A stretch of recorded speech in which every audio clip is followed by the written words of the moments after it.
परमात्मा जो अज है, आनंद सिंधु सुख राशि है, अविनाशी है, प्रश्न होता है कि फिर वह मनुष्य का चरित्र आकर हमें क्या शिक्षा देता है? ऐसे चरित्र को करके हमें वो क्या बताता है?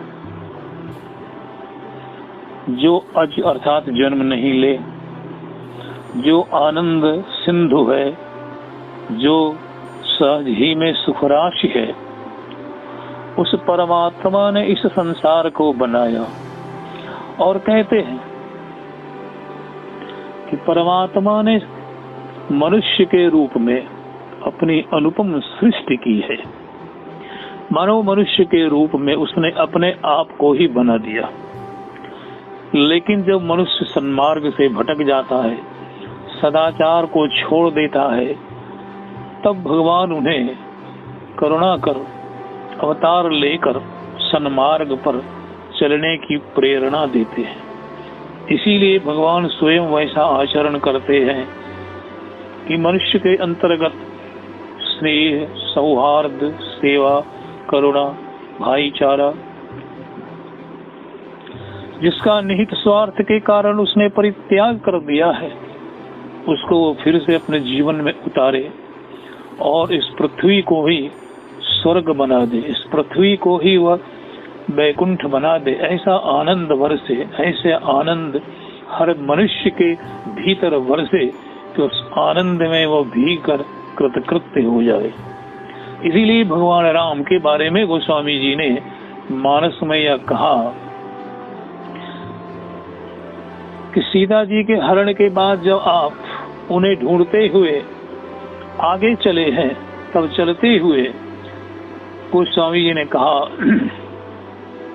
कि मनुज चरित कर अज अविनाशी, मनुज चरित कर। वो मनुष्य का चरित्र करते हैं। अब चरित्र तो एक ही है, लेकिन एक चरित्र से वो ज्ञानियों को आनंद दे रहे हैं, क्योंकि ज्ञानी संसार को मिथ्या जानता है और मिथ्या समझने के कारण ज्ञानी को इस संसार में आनंद की अनुभूति हो नहीं सकती।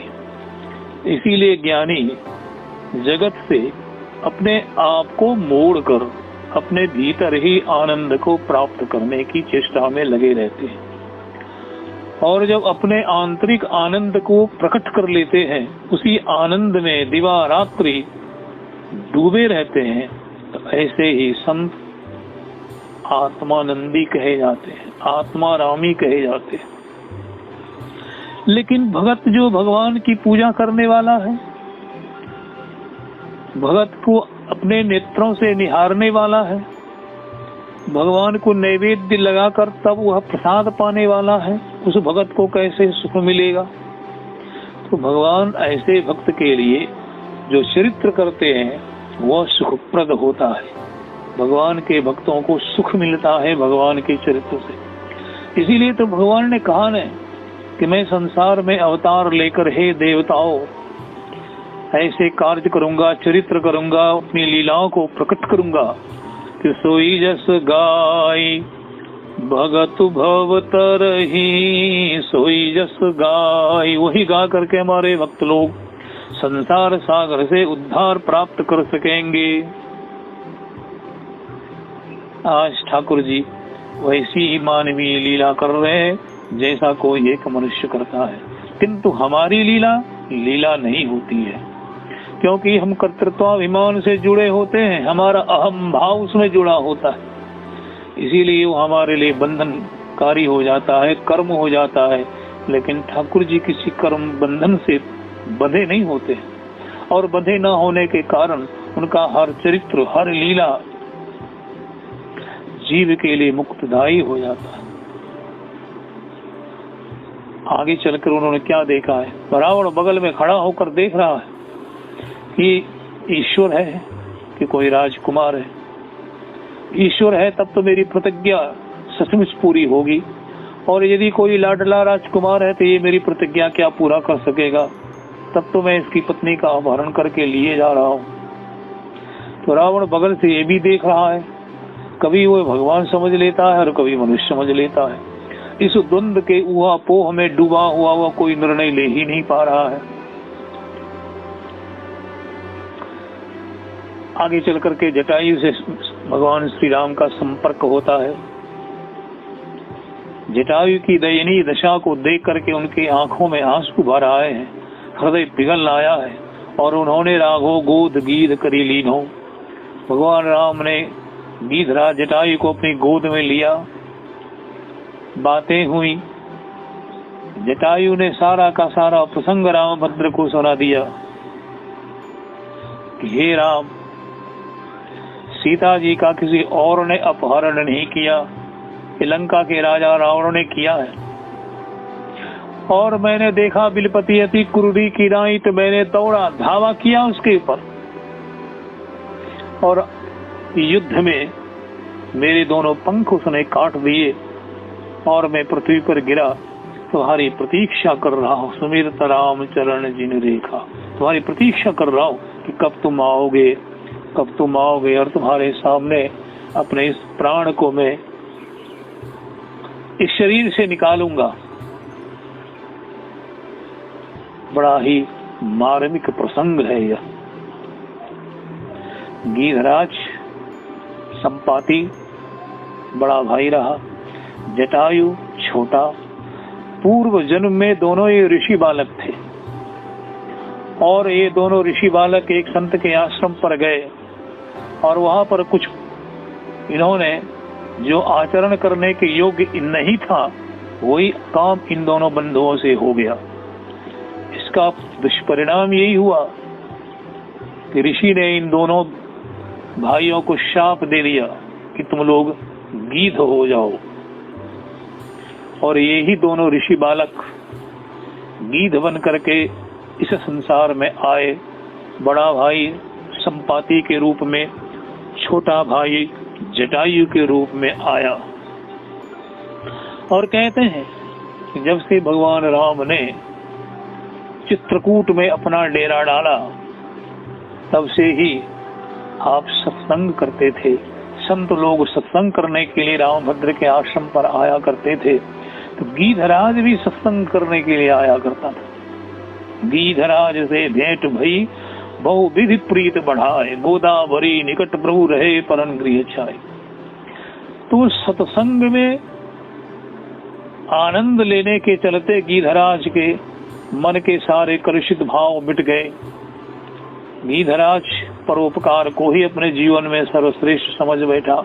तभी तो भारत की शांति को जो दशानन लिए जा रहा है, यह देख करके गीधराज ने आक्रमण कर दिया।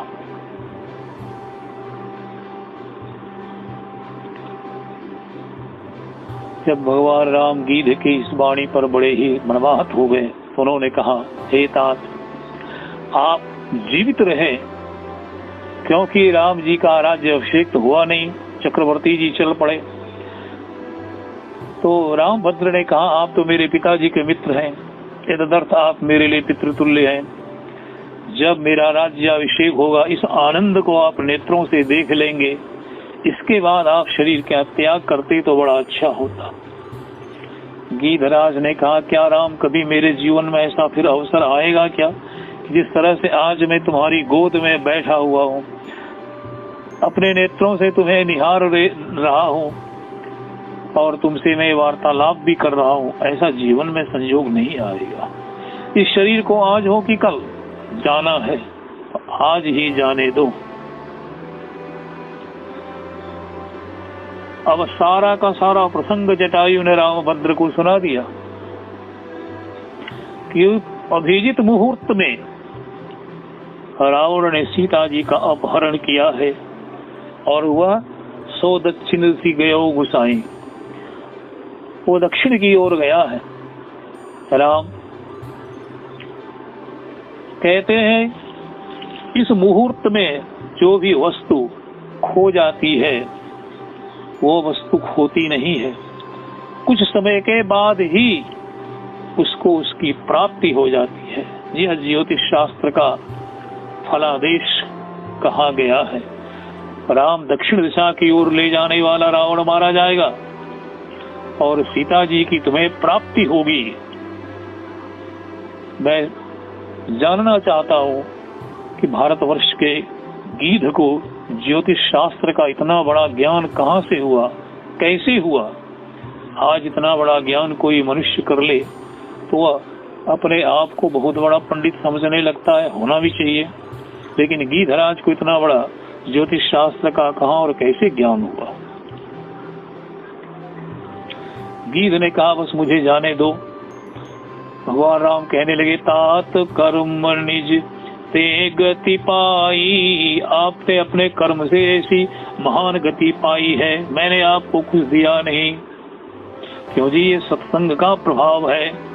आप जब से यहाँ बसा और आप सत्संग करते थे तो रामायण में गोस्वामी जी ने लिखा कि मति कीरति गति भूत भलाई, जब जेहि जतन जहाँ जेहि पाई, सो जानव सत संग प्रभाव, लोकन वेदन आन उपाऊ, सो जानव सत्संग। रे सत्संग का प्रभाव है। हे तात, आप अपने शरीर का परित्याग करके मेरे धाम को जाइए। लेकिन एक बात, चलते चलते प्रभु ने गीधराज जटायु से एक प्रार्थना कर डाली हो।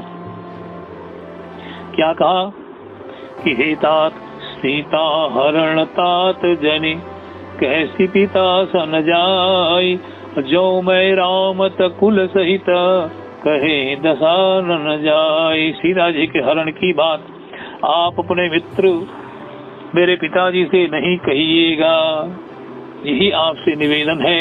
यदि मैं राम हूँ और दशरथ नंदन हूँ तो आज नहीं तो कल, कल नहीं तो परसों कुल समेत दशानन चल करके पिताजी से ये संवाद कहेगा कि आज मेरा कुल समेत क्यों नष्ट हो गया, मेरे वंश में कोई दिया दिखाने वाला ना रहा, क्यों ना रहा। तो इसी के चलते सीता हरण मैंने किया और इस सीता हरण का यह परिणाम मुझे भुगतना पड़ा। राम जी की यह प्रतिज्ञा सुनकर के रावण डरा है। हो न हो जो मैं सोच रहा हूँ वो मेरी भूल है। राम कोई मनुष्य नहीं, राम परमात्मा है। अन्यथा कोई मेरे बारे में, मेरे मारे जाने के बारे में इस तरह प्रतिज्ञा नहीं कर सकता था। आज तक इंद्रादि देव मेरे मारने के बारे में कोई ऐसी प्रतिज्ञा नहीं कर पाए। आज रामभद्र ने ऐसी प्रतिज्ञा की है। बाह्य दृष्टि से रावण डरा है और वहां से चला है, बड़ी तेजी के साथ रथ हाँकते हुए भागा है। भगवान राम और लक्ष्मण गीधराज का यथोचित सम्मान करके आगे बढ़े हैं और बढ़ते हुए कहाँ आ गए हैं जी, शबरी के आश्रम पर। शबरी के आश्रम प्रभु आए, शबरी के आश्रम पर पहुंचे हैं। शबरी भक्तिमती कहते हैं कि जब शबरी के विवाह का समय आया है तो इनके पिता ने बारातियों के लिए बहुत से बकरों को रखा कि काट करके उन्हें खिलाया जाएगा। आपके चित्त में यह देख करके बड़ा कष्ट हुआ है। संत हृदय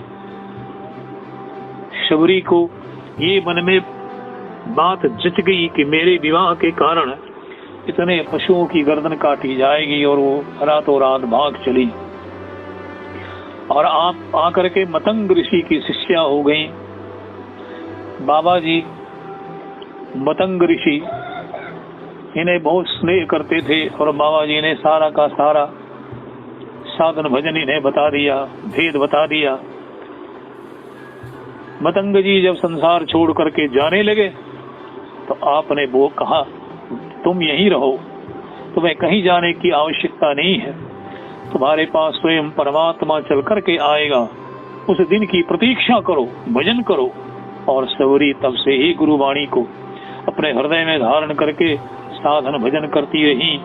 आज मुनि के वचन समुझ जिय भाए, गोस्वामी जी ने कहा कि जब राम लक्ष्मण जी का आगमन शबरी के आश्रम पर होता है तब शबरी को ये सुधि होती है कि मेरे गुरुदेव महाराज मतंग ऋषि जी ने एक दिन मुझसे कहा था कि बेटी तुम कहीं मत जाओ, तुम यही बैठी रहो, परमात्मा तेरे घर स्वयं चलकर आएगा। बड़ा अद्भुत प्रसंग है वो। भगवान के पास भक्त जाए तो कोई कठिनाई नहीं होती है समझने में, लेकिन भगवान स्वयं ही भक्त के घर आ जाए ये बात बड़ी अटपटी सी लगती है। क्यों? कि वह भक्त जो निष्काम हरि की सेवा करे, जिसको कुछ लेना देना ही भगवान से नहीं हो, बस भगवान का भजन करना ही उसका काम है, भजन से ही उसका लेना देना है, ऐसे भक्त के पास स्वयं चलकर भगवान आते हैं। अथवा तो उस भक्त के कारण संसार में कोई ऐसा विप्लव आ जाने वाला हो तो उसको शांत करने के लिए भगवान उस भक्त के पास स्वयं जाते हैं। उदाहरण के रूप में हम ध्रुव जी के चरित्र को ले सकते हैं। भागवत के ध्रुव जी की महान तपस्या से जब देवगण विकल हो गए तब भगवान से चल करके उन्होंने कहा ये कहां से इतना धूम उठ रहा है कि सारा संसार लगता है इस धूम से आच्छादित हो जाएगा। हे नारायण आप हम लोगों को बचाइए, रक्षा कीजिए। तो भगवान ने कहा कोई नहीं है, ये ध्रुव तप कर रहा है और अब मैं ध्रुव के पास पहुंच रहा हूं। और निज वृत्ति को देखने के लिए सुखदेव जी परीक्षित से कह रहे हैं कि राजन, भरत परमात्मा भक्त के ही दर्शन के लिए जा रहा है। बड़ी विचित्र बात सुखदेव जी सुना रहे हैं कि भगवान मधुबन को पधारे हैं। क्यों पधारे हैं जी? बोले निज वृत्ति के दर्शन के लिए पधारे हैं। और ध्रुव जी को दर्शन देकर वरदान देकर भगवान ने संतुष्ट करके घर भेज दिया। ध्रुव जी घर गए तो जितना उत्पात था सबका असर शांत हो गया, देवताओं को सुख मिल गया। सृष्टि में जो गुण अभी संहार कारक उत्पन्न हो रहे थे वे आह्लादकारी हो गए। इस प्रकार से भक्त चरित्र और भगवान के चरित्र को समझना सामान्य व्यक्तियों के लिए बहुत दुर्लभ है, बहुत कठिन है। भगवान के चरित्र को तो समझा जा सकता है, मैं मानता हूँ, लेकिन भक्त के चरित्र को समझ लेना और भी कठिन है। एक संत हो गए दादू। दादू ने कहा कि संतन की गति गोई। भगवान की गति को तो संत प्रकट कर देते हैं, भगवान के रहस्य का उद्घाटन संत कर देते हैं, लेकिन संत की चरित्र का उद्घाटन कौन करेगा? संत के चरित्र पर से जो है आवरण को कौन हटाएगा? इसीलिए संत ने कहा कि दादू कहते हैं कि संतन की गति गोई, बड़ी छिपी हुई होती है, बड़ा अद्भुत रहस्य और बड़ा अद्भुत चरित्र होता है, समझ में नहीं आता है सामान्य लोगों को। शबरी के आश्रम पर जब प्रभु आए हैं तब गोस्वामी जी ने क्या कहा कि शबरी देखी राम गृह आए, मुनि के वचन समुझी जिय भाए, सरसिज लोचन बाहु विशाला, जटा मुकुट सिर उर बनमाला। ये राम जी के सौंदर्य का वर्णन वो स्वामी जी करने लगे। मानस में मुख्य जो 5 प्रकार के भाव कहे गए हैं, उन 5 प्रकार के भावों का ध्यान वो स्वामी जी ने वर्णन किया है। जो वात्सल्य रस का ध्यान प्रारंभ करते हैं तो वहां पर सबसे पहले उन्होंने मुखमंडल की चर्चा की है, और अंत में जहाँ ध्यान का प्रसंग आया है आपने वहां पर पद प्रांत पर चल करके ध्यान को रोक दिया है। माता पिता की दृष्टि बालक के चरण पर नहीं उसके मुख पर पड़ती है। उसके लाला के मुखमंडल पर प्रसन्नता है न।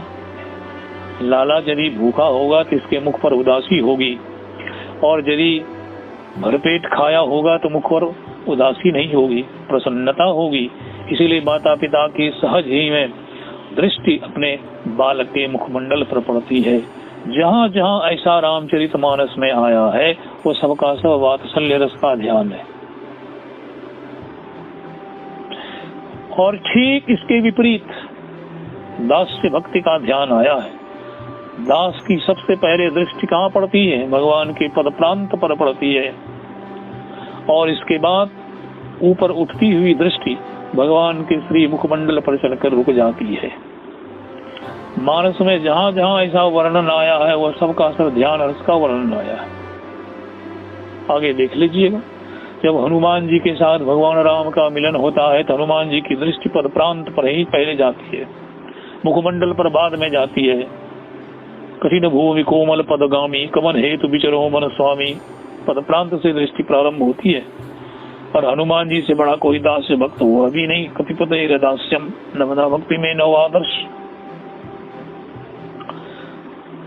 तो इस प्रकार से शबरी ने सबसे पहले भगवान के क्या देखा जी? किसका दर्शन किया? मुखमंडल का।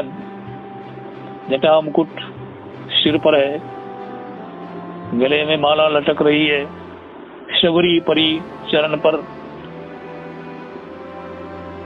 भगवान राम शबरी के द्वारे बिठाए गए। अब शबरी पानी जोरी आ गई, वही ठाड़ी हाथ जोड़ करके आ गई, खड़ी हो गई। रावण भी देख रहा है यह दृश्य।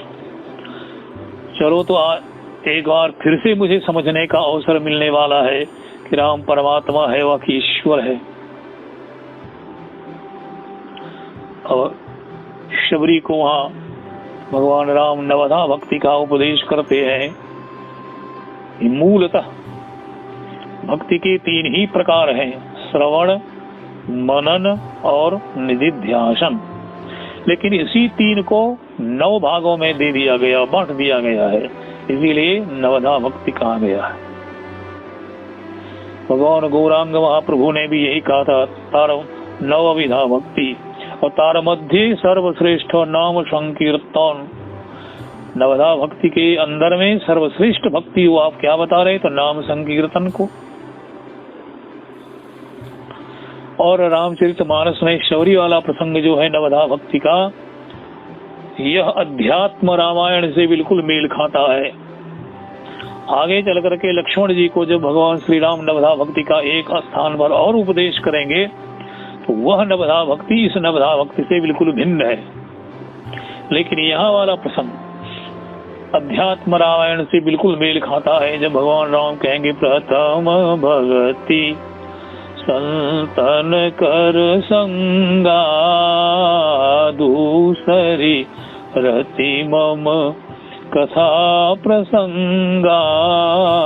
अध्यात्म रामायण कहती है सतांग संगति रेवात्र साधनम, प्रथमं स्मृतम द्वितीयं मद कथालाप तृतीयं मद गुणेरणम।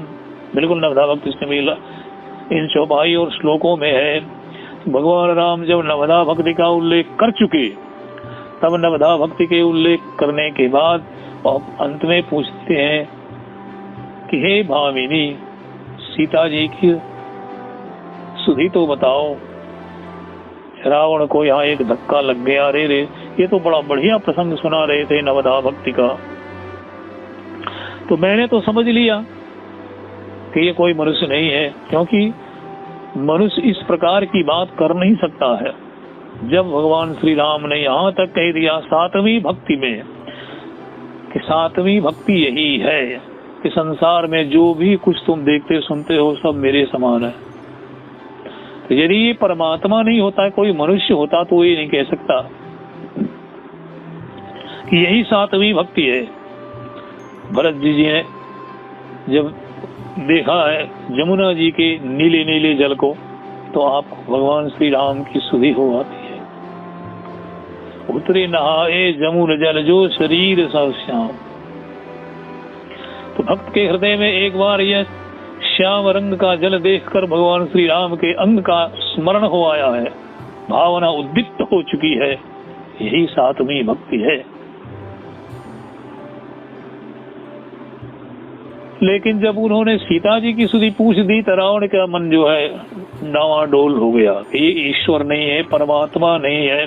इतना बढ़िया उपदेश करने के बाद ये पूछ रहा कि सीता की स्तुति कहूँ भामिनी, क्या परमात्मा को पता नहीं है कि सीता जी कहाँ हैं? गीध ने तो सब कुछ सुना ही दिया, फिर ये क्यों पूछ रहे हैं? ये परमात्मा नहीं है।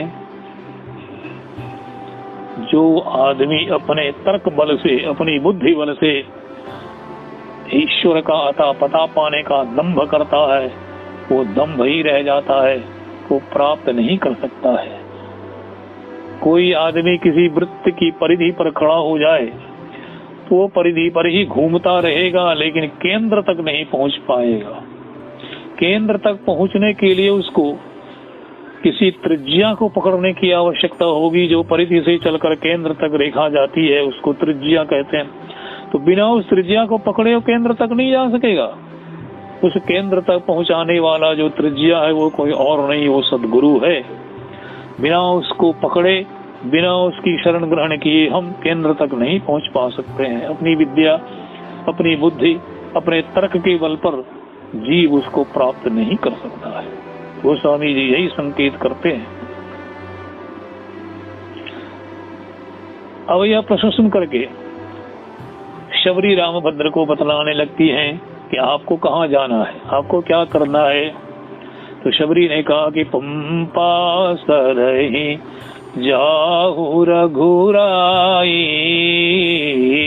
तह होई सुग्रीव मिताई, सो सब कहे देव रघुबीरा, जानत हूँ पूछहु मति धीरा। हे राम जी, आप पंपा सरोवर पर जाइए और वहां चल करके आप सुग्रीव से मित्रता कीजिए। सबका सब आपको संवाद मिल जाएगा, सबका सब सुग्रीव आपको बता देगा और इसके बाद आप आगे के कार्यक्रम को करेंगे। सीता जी की प्राप्ति के लिए वह आपका काम सफल होगा। तो रावण सोच रहा है, अरे ये शबरी बता रही है सारे कार्य के सूत्र को, और यदि ईश्वर होता तो इन्हें पता नहीं होता। अति विचित्र रघुपति चरित्र जान ही परम स्नान। गोस्वामी जी कहते हैं कि राम जी का चरित्र अति विचित्र है और इसके जानकार भी तीन हुए हैं। जान, जो भगवान के चित्र चरित्र को जानता है वह जान कहलाता है, और जो विचित्र चरित्र को जानता है वह सुजान कहलाता है, और जो परमात्मा के अति विचित्र चरित्र को जानते हैं वे परम सुजान कहे जाते हैं। जैसे नारद जी परम सुजान कहे गए। तो अति विचित्र रघुपति चरित्र जान ही परम सुजान, तो रावण नहीं समझ पाया। अब ताहि देई गति राम उदारा, वहां तो गीधरा जटायु को परम धाम भेजकर शबरी के आश्रम पधारे और भगवान श्री राम शबरी से विदाई लेकर चल रहे हैं। कहाँ चल रहे हैं? तो सुग्रीव से मिलने किष्किंधा पधार रहे हैं, जहाँ चल करके सुग्रीव के साथ उनकी मित्रता होगी।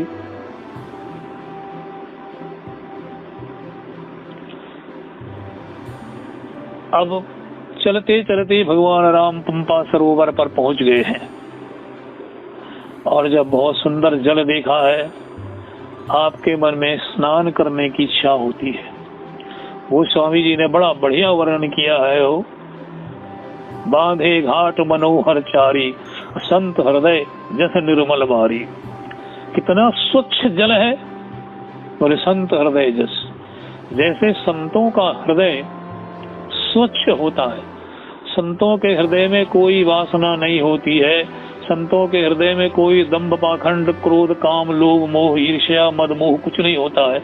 इन समस्त विकारों से रहित निर्विकार चित्त वाला संत का हृदय होता है। इतना अच्छा, इतनी अच्छी उपमा तो कहीं गोस्वामी जी को मिल सकती थी। इतना बढ़िया जल है, इतना स्वच्छ जल है, लेकिन उनको कहीं कोई उपमा नहीं मिली। उपमा यदि कोई मिली थी यही संत हृदय निर्मल बारी। यह गोस्वामी जी का संकेत है कि हम आप जो हैं हमारे हृदय में भी कालीमा है और इस कालीमा को दूर करो और अपने हृदय को संत के हृदय के जैसा बनाओ। जब हमारा आपका भी हृदय समों का संत हृदय जैसे निर्मल बारी की तरह हो जाएगा तब राम राज्य की स्थापना करने में गोस्वामी जी को कठिनाई नहीं होगी, क्योंकि राम राज्य का जब वर्णन कर रहे होंगे तो वहाँ पर जितने नर नारियों का वर्णन आएगा वहाँ ऐसा ही कहा जाएगा कि आपके हृदय में कोई विकार नहीं है, आपका हृदय निर्मल है, आपके हृदय में भगवान के प्रति प्रेम है। मानव सारी भूमिकाएं राम राज्य के लिए गोस्वामी जी तैयार कर रहे हैं। और फिर मंगल भवन अमंगल हारी द्रवौ सो दशरथ अजीर विहारी राम कथा शशि किरण समाना संत चकोर करहि जेहि पाना सीता राम चरण रति मोरे अनुदिन बढ़ऊ अनुग्रह तोरे राम ही केवल प्रेम पियारा जानी लेहु जो जान निहारा। श्री राम जय जय राम, श्री राम जय जय राम, श्री राम जय जय राम। श्री सीताराम जी महाराज की जय।